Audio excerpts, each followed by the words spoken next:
the western part of Johnson County, parts of Owen County and Putnam County as well. And the thing I'll touch on really quickly, one is to let you know where we are in the legislative session. We're in the second half. We have to finish by March the 14th. Very likely that we might finish a little bit early, a little bit before that. And so we are in the process of working on the House bills on our side, the Senate, and the House is working on the Senate bills that we sent over there. Just a quick couple comments about some of the priority items that we have in the Indiana Senate. Senate Bill 1, which is typically the most important bill we're moving, is all about reading and reading proficiency, trying to make sure that kids are identified as having reading challenges in the kindergarten, first, second grade, and then getting all the services that we can get around them, making sure that there are people in the schools, elementary schools, that are trained, obviously to teach reading, but to teach reading in different ways so that you can attack this in different ways. And some kids just learn to read differently than others. Dyslexic kids, which is really about 20% of the kids, just read very differently or learn to read very differently than other kids. And so we're trying to make sure that we can improve those numbers, because right now about 20% of the kids in third grade don't pass iRead.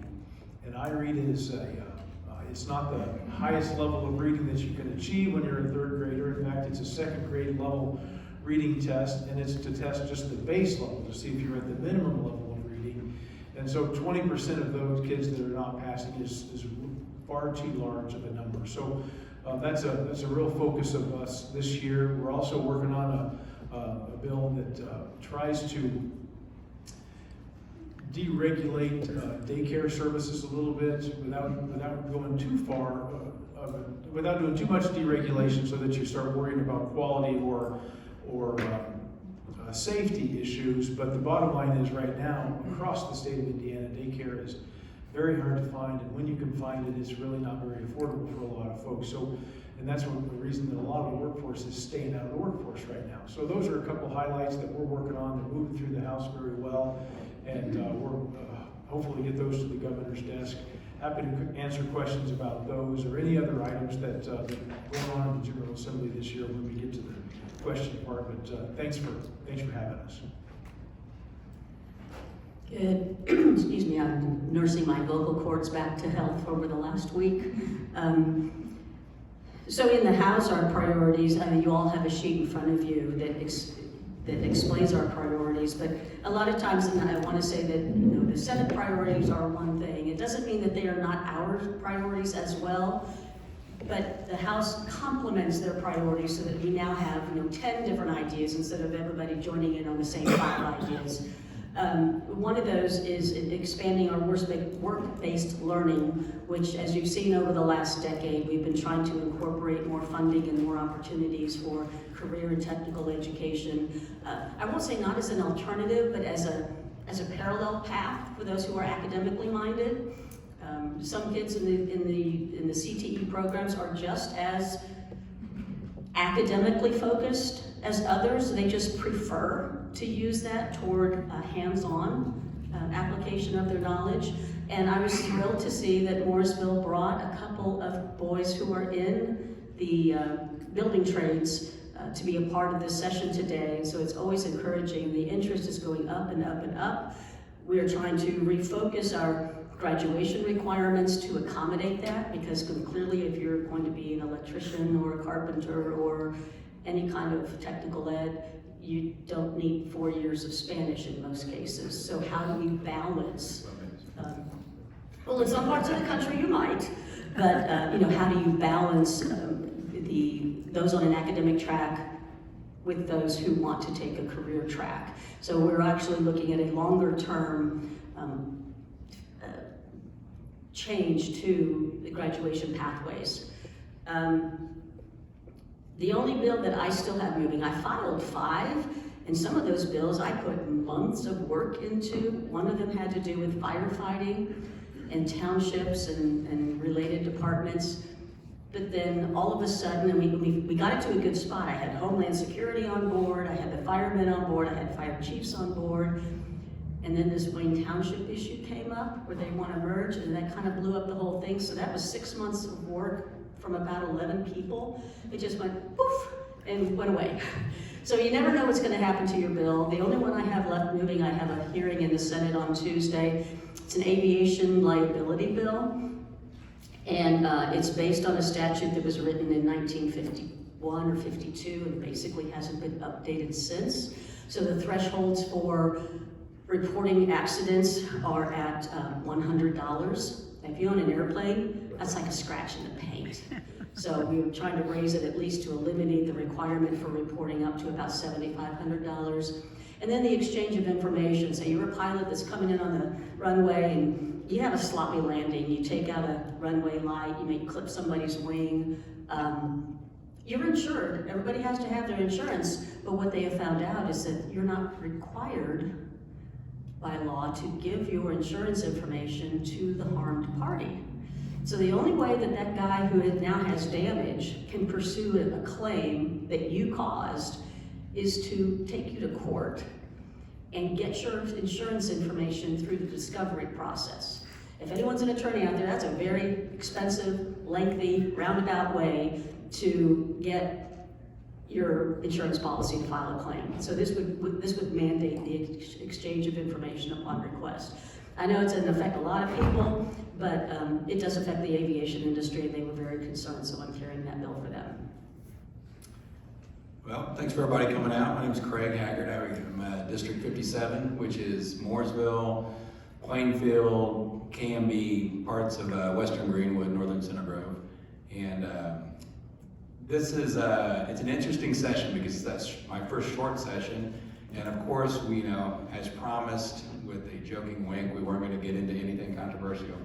But I think that there's a lot of times that we assume, you always hear that, it's an easy bill, it's not controversial at all until people start blowing things up. So it's been a fun session, but to Peggy's point, I have a few bills that are very involved, worked all last summer, that we're actually pushing to next year, and I'll talk about those in a second. But it's tough because we're busy, because I think we have the same amount of activity almost downtown and with the shorter amount of time. So the first bill, I'll start off with the good news, is House Bill 1222, which passed unanimously through our Judicial Committee in the House, and then on the floor, and then just at the Senate Judicial Committee the other day, unanimous through there, and now it's going to be on the Senate floor this week.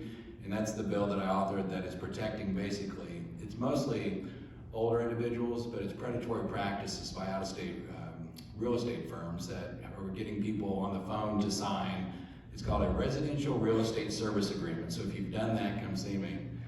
We've had about 60 plus counties, about 350 plus people that we know about that have made complaints affected Indiana by this. And what they are is they come to you and say, hey, sign this agreement, here's $500, or it's around that nominal figure.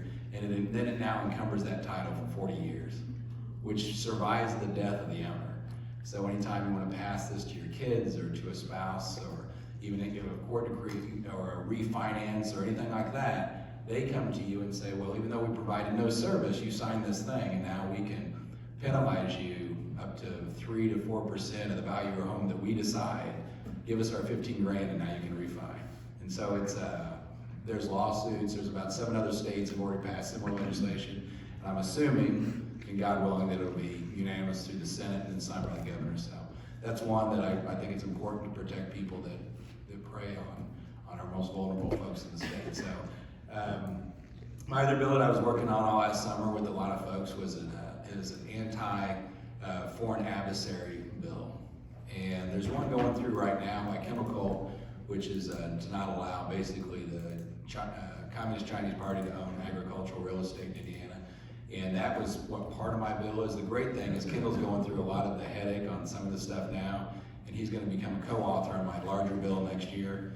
And we've already got people from Senate Judiciary, our Judiciary Chair, AG's office, some other groups representing people, and I even have some Chinese national groups that are against the Communist Party, because this is not an anti-Chinese person bill, it's an anti-CCP in North Korea, Iran, and those things. But the majority of those bad actors are the Chinese Communist Party. We're starting in June, and basically just the gist of that, kind of the foundation that we're starting with, that was in this bill that we're going to add and expand to, is a registration of foreign agents with the Secretary of State's office, and we're representing those entities, just so, because right now, if you see an LLC, you really don't even know who they're representing, what it is. And then it'll grow from there, not being able to own, of course, the agricultural lands and stuff with critical infrastructure, military bases, actual business interests, divesting of that land. In Indiana, we call it judicial foreclosure or something like that. But basically, if we find that the Chinese government Communist Party owns some stuff, they have to get rid of it. And there's some procedures with that, and also reporting to give money. Because currently right now, people are surprised by this. The Xi Jinping can pull out his checkbook and write a check to Purdue for $249,000, and nobody has to report it. And that's a one that I know. And I'm not in my version right now. It doesn't even say you can't do it. It's just saying you have to report it, which I don't think is an unreasonable thing to say where your money comes from, because you all make us account for every penny we take in or go out. So I think they should be held to the same standard. One of the other bills now that will be worked on for its third year is an enhancement for penalties with fentanyl use, because I think we all probably know somebody at this point that has died with the fentanyl-related incident.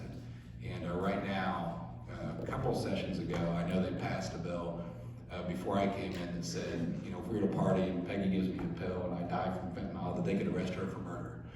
But what we don't have, don't get drugs from Peggy.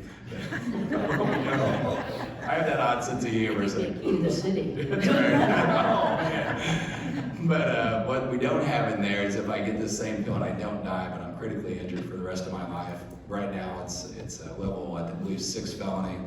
I may get 3 months if I get anything, and that's an enhancement to a level 2 felony. And I think we have everybody that's, believe it or not, the defense attorneys and the prosecutors are all on board with it, which is a very unusual thing, these folks can tell you. So I think we may get that done next year, and then another sex trafficking bill that is not going to go into second year because there's a lot of work on that one. So I'll shut up and let you ask questions. Fantastic, thank you. Representative Mayfield brought up the CTE program. There were a couple of questions on that, and I think you may have covered one of them, and not to put Mr. Bradshaw on the spot, but is there anything that you wanted to ask and elaborate that goes beyond the questions here on the cards? Because I think she did kind of cover that. Did you want to ask a follow-up or elaborate? Actually, she did really nice. I mean, it answered every question I asked. The only thing is, you mentioned the diploma, you know, and I think it's great, honestly. I'm sorry, could you speak up? Here, You let me get the mentioned mic the here. diploma. I've never been accused of being quiet before. I'm So my question with the career and technical education part was the fact that when you mentioned the diploma, future maybe diploma, I think we're working toward that, is that right? Maybe some type of different type of diploma for career and technical education. I'm not directly involved in that. I don't sit on education, but I know our Department of Education, along with the Commission on Higher Ed and those other agencies, along with the leaders of the Senate Education Committee and the House Education Committee, they are in those talks. Well, my questions were exactly what you answered, honestly. Ron, I think to the T, you did great. But I just want to personally thank all three of you real quick, just for all you do for career and technical education. Are you going to expand on CSAs? You can if you want, as a house. Well, we have, CTE is Career and Technical Education. We also have what we call CSAs, which is a career, I don't know what the acronym is now. Career savings account. Savings account, where that student gets up to $5,000 to do sort of an internship, even an off-site, and it covers a lot of things. It will cover transportation, like say from the school to the office where you were doing your internship.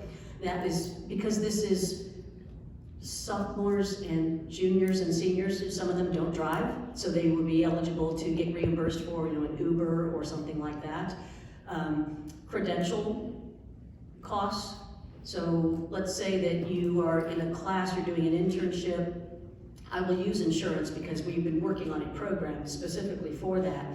So you have a student who is learning how all the terminology and they ultimately can become licensed as an agent or qualified to work in an insurance agency.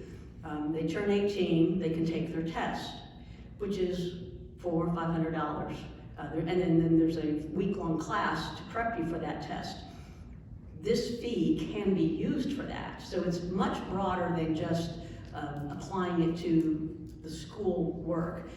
The challenge that we have found is when we're working with schools trying to incorporate this, school systems are already working on their 25, 26 schedules. So while we're laying the groundwork, you know, they're trying to do their who's going to teach it, who's going to, what time of day is it going to be offered. That's 2 years down the road.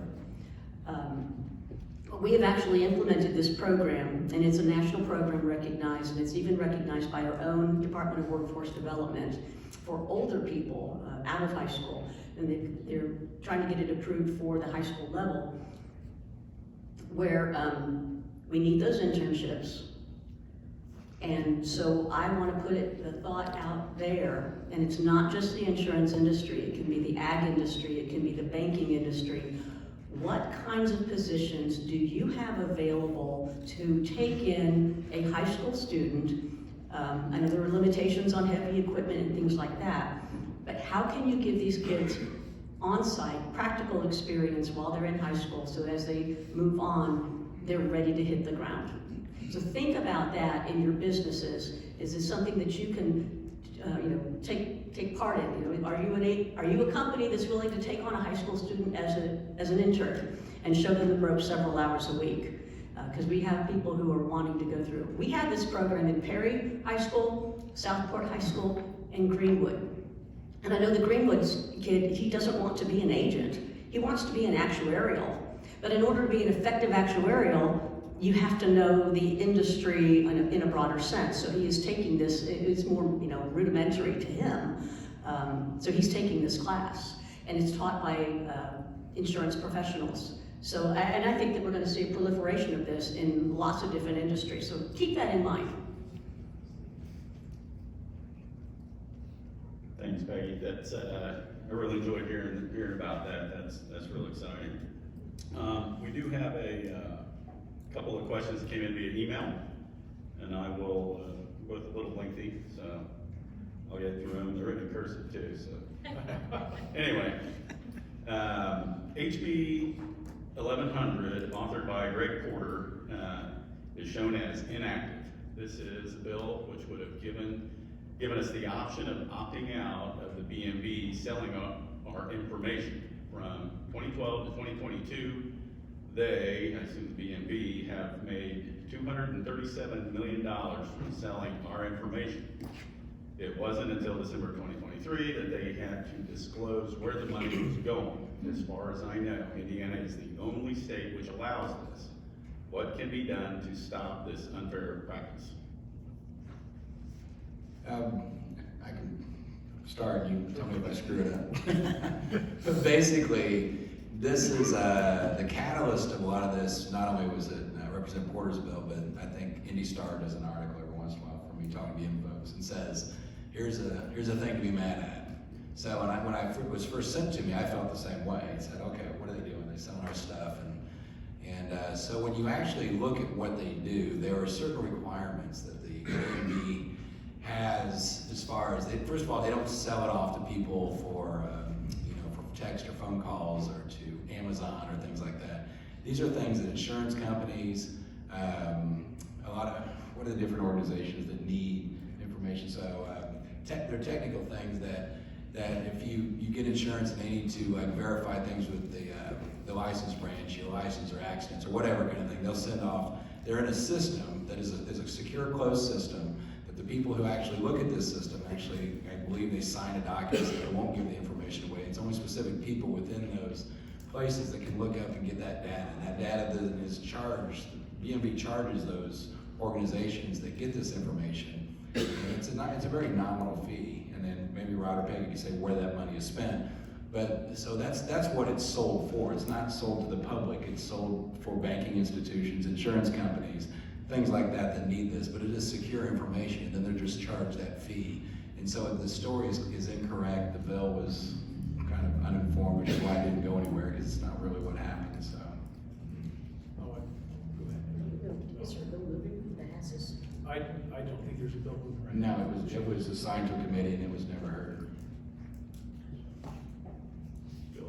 Thanks for that clarification.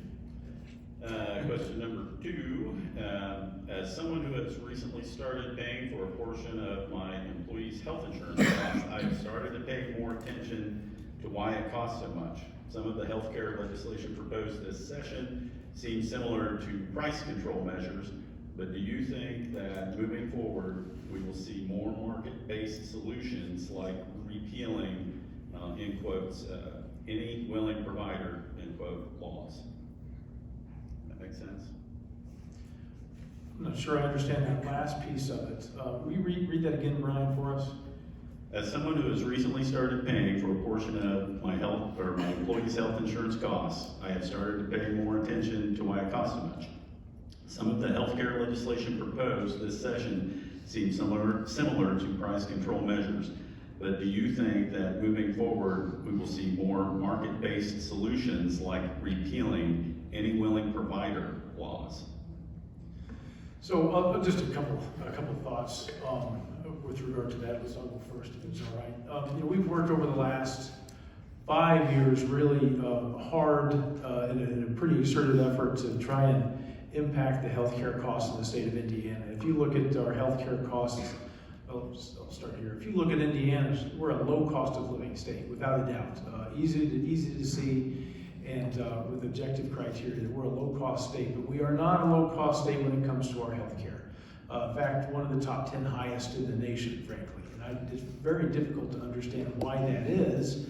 And probably it's not just one reason, there's probably several reasons. But nevertheless, it's something that we've decided in the General Assembly is really important. So we've worked at it over the last several years, trying to do 2 primary goals. One is to bring transparency so you can figure out what your healthcare costs are going to be. Back about 4 years ago, we passed a bill, for instance, that said, if you're going to go in to get a procedure into a hospital, within 5 days or before you go in, they have to give you a good faith estimate as to what that cost is going to be. And I don't know if you've ever tried to ask your physician what that cost is going to be. She doesn't know. She might have an idea what her cost is going to be, but you include the surgery room, the recovery room, the anesthesiologist, and all that. The people don't have the ability to give that to you, and we need that. We need that transparency so that you understand what that cost is. We also want to try and put into place some more economic pressures, more capitalistic pressures, so that people can shop the cost and quality like they do when they go to buy a gallon of milk at the grocery store. And so those are, generally speaking, what we've been trying to do. And we have done a few things like, for instance, done away as a primary care physicians. There are no, you can't have a non-compete, because what was happening is the doctor would go to work for a hospital, the doctor would want to move somewhere else, but they'd have to leave the state because they couldn't go anywhere else, or they certainly have to leave their region of the state. And so we were kind of running short on doctors, which we're running short of anyway. So we've tried to do a number of those things over the last few years, and we will continue to do that. We haven't finished that project at all. I will say there's also some space to work in pharmacy benefit managers and their prescription costs, as well as some insurance issues. Those are much more difficult to deal with for us in the state of Indiana, though, because most of the private plans are ERISA controlled, and that is those are federal regulations that control those, and they do not let us engage in that space, and that is most of the insurance plans, maybe 80% of them. So it's hard for a state to make a lot of headway there, but we're going to continue to work on it. So that's maybe to shed some light on that issue. Americans believe in a free market system until you don't. Free market is, when you apply that to the healthcare industry, it is not a free market system. If it were, whoever owns things could set whatever the prices in. If you wanted it, you could pay for it. If you didn't, you didn't. Well, that doesn't work in healthcare. And so it also is those vertically integrated companies. So now you have this health conglomerate that owns the pharmacy, that owns the hospital, that owns the doctor's practices, that owns the labs, because they want to control their costs. But when When they start seeing pressures in one of those areas, they shift the cost to one of the other areas. But since it's all into this vertically integrated system, you can't necessarily follow it. So when you're changing, it is so difficult in the healthcare industry, because when you're moving one dial over here, it's changing a dial over here. You have 3 parties involved. You've got the patient, who has absolutely no obligation to do what they're told to do, so they can continue to come back because they're not paying attention to their doctor. You have the doctor, as Senator Bray said, who wants to provide the best care for their patient, but really has no idea what it's costing. And then you have the insurance company who wants to control costs, but is the one who has to pay and really doesn't have too much say over the bill that comes to them. So until all of those parties play nicely in the sandbox together, it's going to be very, very difficult. But as a state, I guess what we can do is put not cost controls per se, but downward pressure, so that that the industry itself will respond to that. He mentioned the ERISA plans is 80%. So all of this media attention that we get for fixing the problems in healthcare only apply to 20% of the plans. So it's not really a fix, because it does only apply to a very small portion of the plans out there. They said it all. Of the written questions, does anybody have any more written questions on cards we could collect and ask? Thank you. Someone, we're not sure who, asked this question. Is there any legislation strengthening oversight of the IEDC, the Indiana Economic Development Corporation? What is the current status of that? We've seen concerns about transparency with plans for the LEAP project in Lebanon. We haven't heard anything about this. So a couple things. I think you'll see some. There have been a couple bills. In fact, Senator Buchanan from Boone County, the Zionsville area, had filed a bill that got through the Senate. I don't think it's moved in the House, at least not yet. That does put some oversight on the IEDC. So that everybody knows, the IEDC is the Indiana Economic Development Corporation. It's an entity, kind of a quasi-governmental entity that was created when Mitch Daniels was governor. And they are the primary driver of economic development in the state of Indiana. And they have been wildly successful, frankly. I mean, just in the last couple of years, they've broken records of capital investment coming into the state from 2017 all the way through 2023.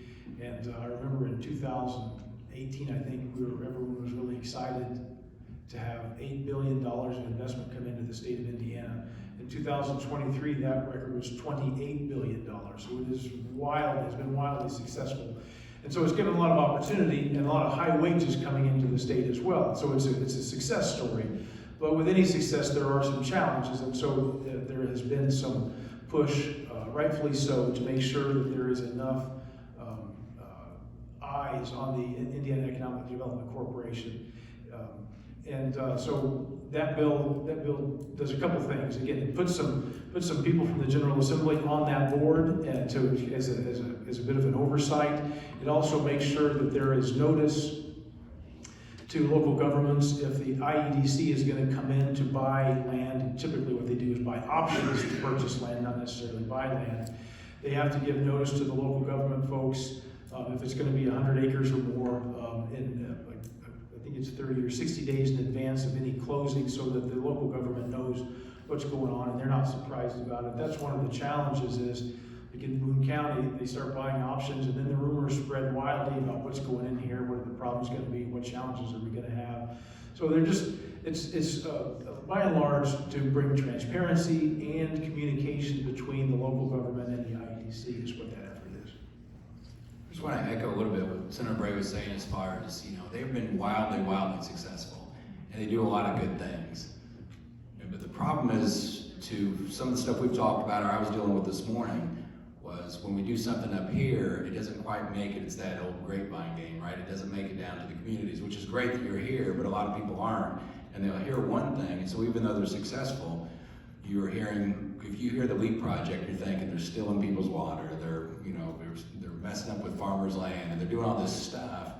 And the reality is I think they're doing a lot of good things, and I don't think that anybody on the IEDC went in and said, oh, we're gonna do this evil plan to do this to people. They just said, hey, here's a great plan, this is gonna work. But the problem is with lack of communication, people never make up good rumors, right? And so maybe there's bad stuff, maybe there's good stuff, but anytime there's not, which is why I think this is great legislation, it does stop some stuff that, even if it just stops bad rumors, it may not even be bad policy, but stopping the bad rumors, because now there's a lot of anger toward that. And I can tell you, bringing in billions and billions of dollars in this CHIP plan and investment of Lilly of, was it 2.9 billion, 2.4 billion? These are all great things, but obviously we have to weigh that out. So to be honest with you, I can't say that 100% is good or bad. I know we're hearing a lot about it, even though it's not in our area.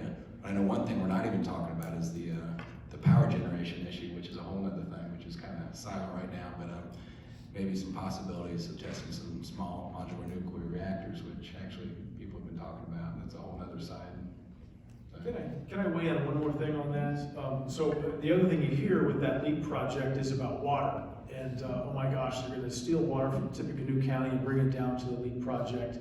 And that was never really going to be the case. But I can tell you that the speaker, myself, and the governor of all three said under no circumstances is water going to be pumped from Tippecanoe down to Boone unless there is legislation that allows that to happen. And that would normally be the case anyway. That for a project that would be of this size and magnitude, it would absolutely have to be the case. And so, but it has highlighted a challenge that we probably have probably not fully pursued yet, and that is, what are our water resources across the state of Indiana?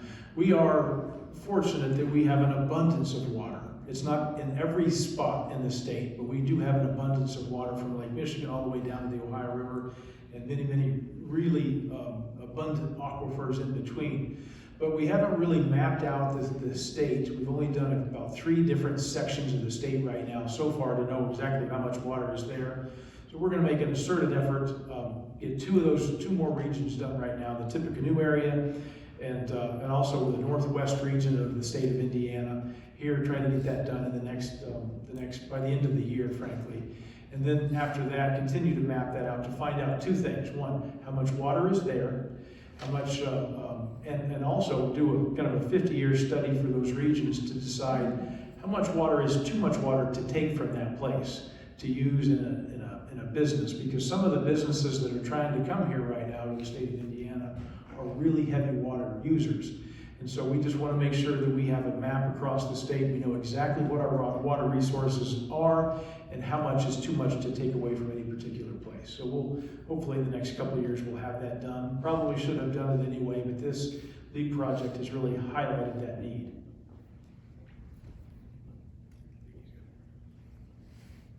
We have probably about 5-10 minutes or so. Does anybody have any questions not written down that we could ask? In response to what Rod just said, I'm Vicki Kivett, Morgan County Council.